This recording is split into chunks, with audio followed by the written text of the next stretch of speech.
So another crazy sports debate. And the Maverick to the rescue again.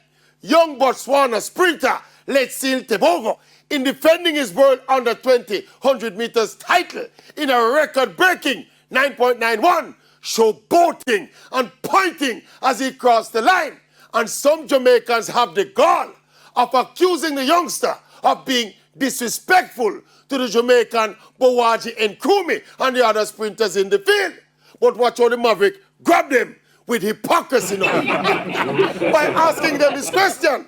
Do you also think that one Usain St. Leo boat was disrespectful and unprofessional in 2008 when he beat his chest and looked around at his opponents in his world record run in the Olympic 100 meters final? So if Tebogo was disrespectful, Bolt was disrespectful too. Me catch them, don't. Personally, I like showboating. It adds excitement and spectacle to sport. And what next will people call disrespectful?